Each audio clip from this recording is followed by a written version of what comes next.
बहुत सुंदर दिख रहे हैं।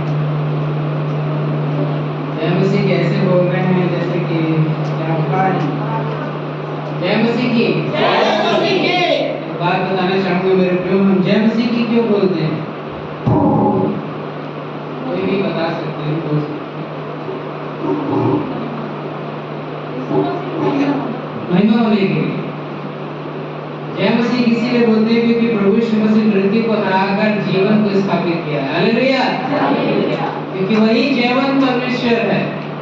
इसलिए जब मैं और आप जय मसीह की बोलते हैं तो लगना चाहिए कि वास्तव में मसीह यीशु शैतान को हरा दिया, मृत्यु को हरा दिया, अधोलोक को हरा दिया, नरक को हरा दिया और जयवंत हुआ परमेश्वर।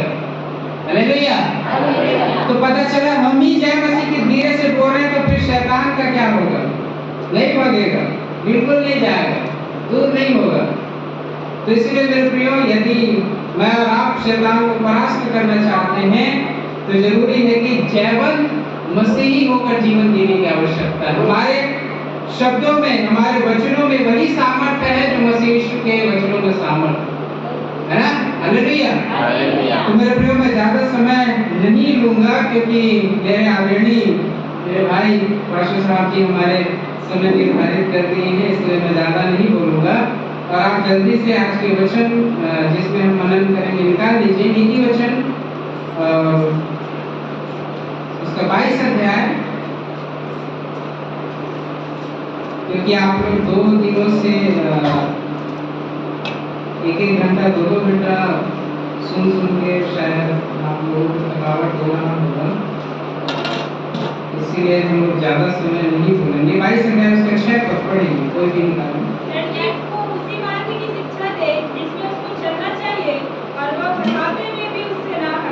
धन्यवाद।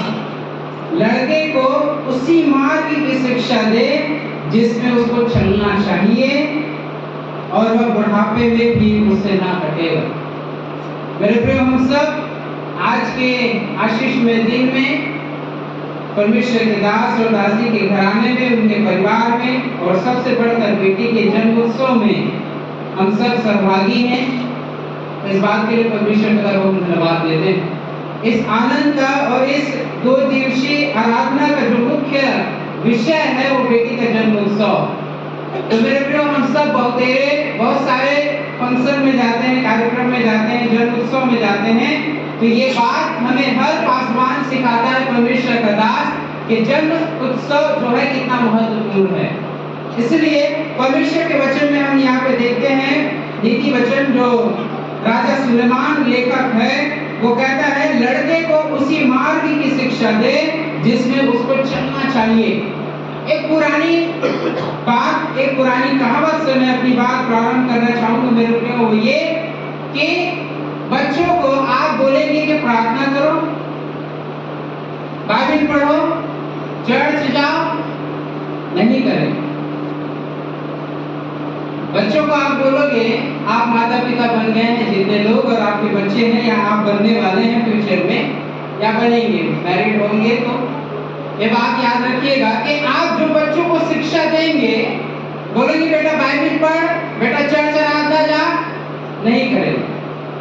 क्योंकि बच्चा जो है जिस चीज को आप फोर्सफुली बोलोगे, आदेश दोगे, उसको केवल 10% फॉलो करता है। कितना परसेंट? 10%।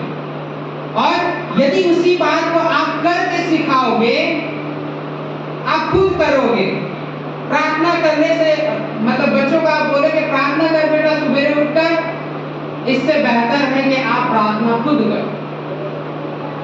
तो बच्चा खुद सीखेगा और वो बोलेगा, उसको आपको जबरदस्ती फोर्सफुली बोलने की जरूरत नहीं होगा कि आप प्रार्थना करो, वो आपको देखेगा, आप माता पिता को देखेगा और वो बच्चा ऑटोमेटिकली परसों से या कुछ समय बाद जब वो मैच्योर होगा, बड़ा होता जाएगा, 6 साल का 7 साल का होगा, आपको बोलने की जरूरत नहीं, वो बच्चा आपके साथ बैठ के बगल में प्रार्थना करेगा। हालेलुया! तो ये बात हर माता पिता पूछते हैं कि हम अपने बच्चों को कौन से मार्ग की शिक्षा दें, क्या सिखाएं कि बच्चे बुढ़ापे तक स्थिर रहें, मसीह में बने रहें। शर्त है कि मैं और आप जो माता पिता बने हैं मेरे प्रियो, हम पहले तो कर लें, क्योंकि हम अपने बच्चों के आदर्श हैं, हम अपने बच्चों के गुरु हैं, हम अपने बच्चों के शिक्षक हैं और हम ही कुछ करके नहीं दिखाएंगे, हम खुद बाइबल पढ़ने के लिए बोल रहे हैं, हम खुद वो यंत्र का उपयोग कर रहे हैं, तो कहां से करेगा बच्चा, है ना। एक हंसी की बात, एक बात हम अभी रिसेंटली पता चला, सीखते हैं हम लोग भी, जैसे आप लोग हम सब एक दूसरे से सीखते हैं कि आज के समय में जो बच्चा है वो सूरवीर क्यों पैदा नहीं हो रहा, बुद्धिजीवी क्यों पैदा नहीं हो रहा है, अच्छे कामों में अच्छे नेक व्यक्ति क्यों पैदा नहीं हो रहे हैं। ऐसा नहीं कि नहीं हो रहे हैं, आपके बच्चे नहीं, ऐसा नहीं हो रहा। ये प्रभाव है कि बच्चा वही सीखता है जो वो अपने माँ के गर्भ में रहकर वो बातों को जो सीखता है, ऑब्जर्व करता है, और उन्हीं बातों को वो सीखता है। इसीलिए हर बार ये बोला जाता है कि माताएं आप पहले शिक्षिका हैं अपने बच्चों के। अब बच्चा आपके गर्भ में है, एक शोध हुआ है, एक रिसर्च हुआ, उससे ये बात पता चला है कि बच्चा 90% एक्टिविटी जो है माँ के गर्भ में सीख के आता है। तो मैं आप लोगों से ये निवेदन करता हूँ कि जब आप माताएं माँ बनने वाले हैं और आप माँ बनने वाले रहेंगे आगे फ्यूचर में यदि प्रभु की दया से, तो आप व्हाट्सएप मत चलाइए। आप बोलेंगे पास्टर साहब व्हाट्सएप से क्या दुश्मनी है, कोई दुश्मनी नहीं है मेरे को, लेकिन जो चीज आप ज्यादा समय देंगे बच्चा वो अंदर से इंटरनेट डाउनलोड कर रहा है पहले से। व्हाट्सएप, फेसबुक और जो भी यंत्र है वो सब अंदर से ही डाउनलोड करके बाहर आ रहा है। अब उसको आपको सिखाने की जरूरत नहीं है कि आपके मोबाइल का कीपैड कैसे खुलता है, क्या लॉक क्या अनलॉक कैसे करना है। वो आने के बाद ही वो जान जाता है कि मेरे मम्मी का मोबाइल का नंबर ये, मेरी मम्मी के पासवर्ड ये है।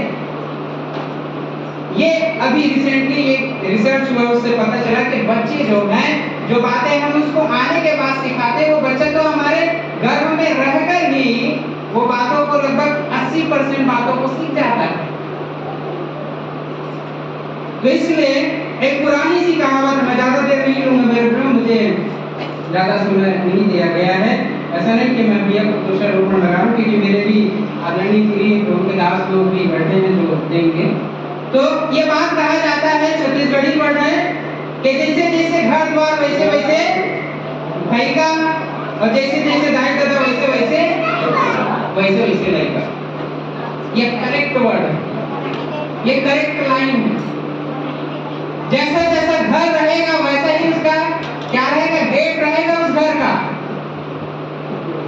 घर खुद हालत है, कई पे कहते हैं वो गेट बहुत शानदार लगे रहे, पोताया वाले तो नहीं रहे। क्यों आदरणीय सर आप लोग, है ना। तो जैसे जैसे दाई दादा रही वैसे है वो लेकर रही भाई। कोई दाई दादा 2G है तो लेकर 5G थोड़ी ना हुई।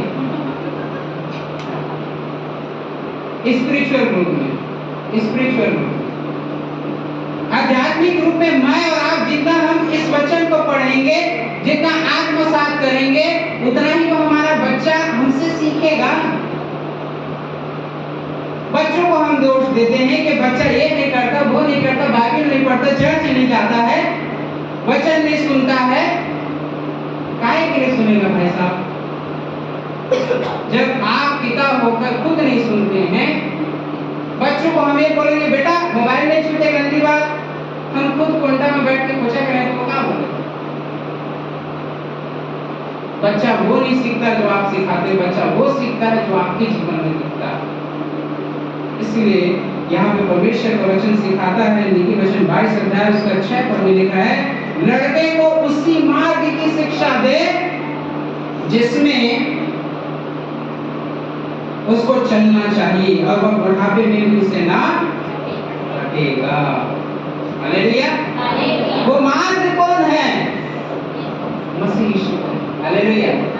उसकी शिक्षा देने की आवश्यकता है।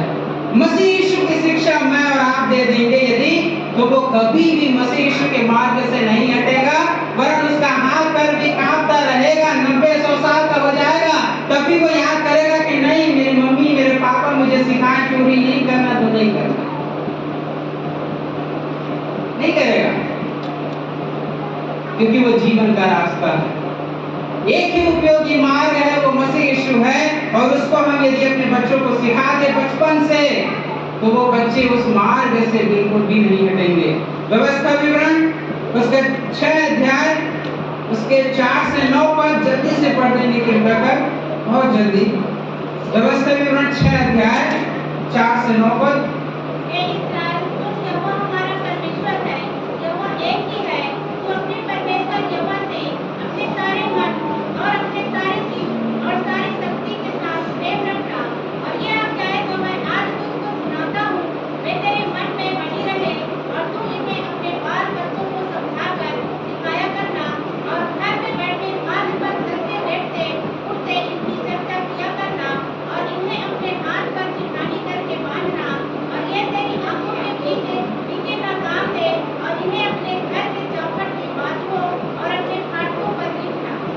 हालेलुया। कहने का मतलब है वो ये कि व्यवस्था विवरण का पुस्तक ये बताता है कि अपने बच्चों को इस वचन का आदत लगा दो। लत अच्छा चीज है मेरे प्रियो, लेकिन अच्छी बातों का हो तो लत लगा दो आप अपने बच्चों को। बच्चा रो रहा है, मम्मी पापा को काम करना है, वो निकाल के यंत्र दे दिए। बचपन से आप दे रहे हैं उसको, तो क्या सीखेगा? इसको नहीं सीखेगा। पता है क्यों? क्योंकि हम खुद नहीं दे रहे। बच्चा रो रहा है, बोले दो। आपको पता होगा, आप माता पिता हैं तो बच्चा रोता है तो उसके हेल्थ इंक्रीज होता है, अच्छे लाभ के लिए होता है। कुछ समय तक रोना चाहिए बच्चे को। ये बात पता चलता है कि बच्चा यदि बचपन में नहीं रो रहा है, जैसे जन्म हुआ, आदरणीय पासवान आप जानते हैं, जैसे बच्चा दुनिया में आया, माँ के गर्भ से बच्चा नहीं रो रहा तो डॉक्टर मिला के देता है एक तमाचा रो करके, जिससे ये पता चलता है कि बच्चा हेल्दी है, तंदुरुस्त है, कोई रोग बीमारी नहीं है।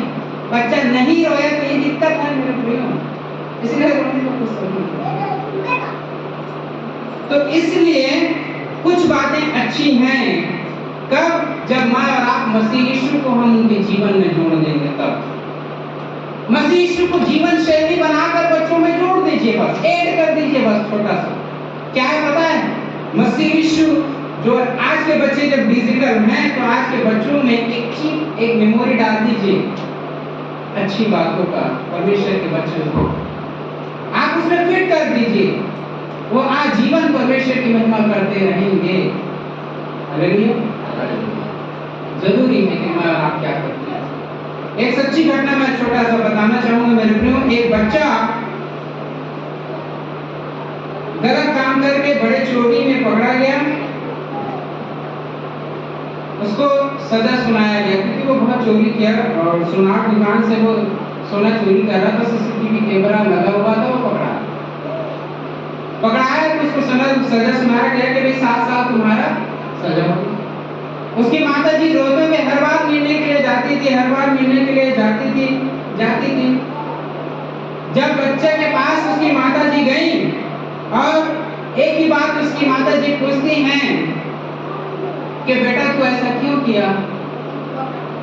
तो बच्चा एक ही बात बोलता है कि माँ, जिस दिन मैं पहली बार बगल के खेत से धनिया चुरा के लाया था, उस दिन आप चटनी पीस के बना के खिलाने के बजाय एक रावट नया वाला और ताजा वाला और तीखा वाला चटनी खिला रहे थे, तो मैं यहाँ नहीं रहता। हालेलुया। ये कर सकते हैं आप अपने बच्चे के पहले शिक्षक हैं तो आपकी जिम्मेदारी है कि आप अपने बच्चों के पहली गलती में यदि आप छड़ी नहीं लगाएंगे मेरे को,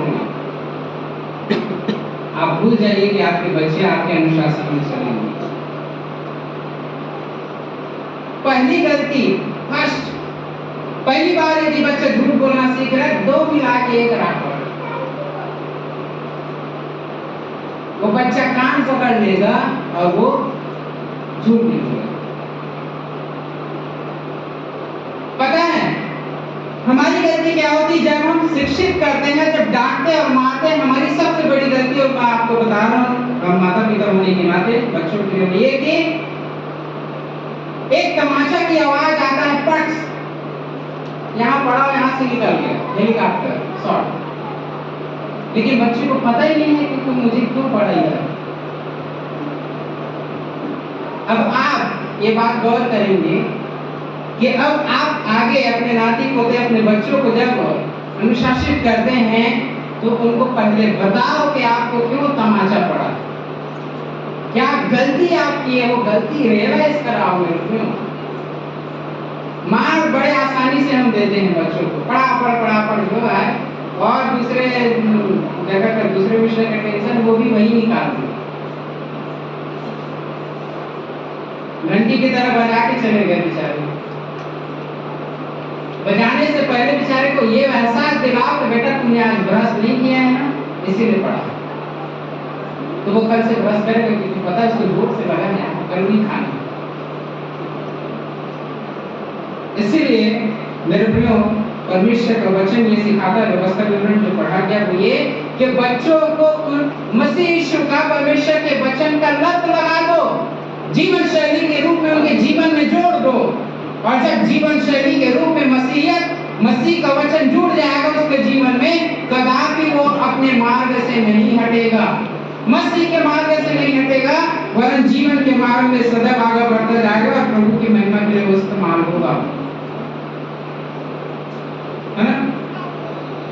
इसलिए मेरे प्रियो दो रास्ते हैं, और वो दो रास्ते हम खुद निर्धारित करते हैं हमारे बच्चों के लिए कि हमारा बच्चा आगे चलकर कहाँ जाएगा, अच्छे स्थान में या बुरे स्थान में। एक अंतिम वचन पढ़ देंगे, मैं अपनी बात समाप्त कर रहा हूँ। 7 अध्याय उसका 13 और 14 पद, 7 अध्याय 13 और 14 पद मत्ती रचित सुसमाचार लिखा है, सकेत फाटक से प्रवेश करो क्योंकि चौड़ा है वह फाटक और सरल है वह मार्ग जो विनाश को पहुंचाता है, और बहुत से हैं जो उसमें प्रवेश करते हैं, क्योंकि सकेत है वह फाटक और कठिन है वह मार्ग जो जीवन को पहुंचाता है, और थोड़े हैं जो उसे पाते हैं।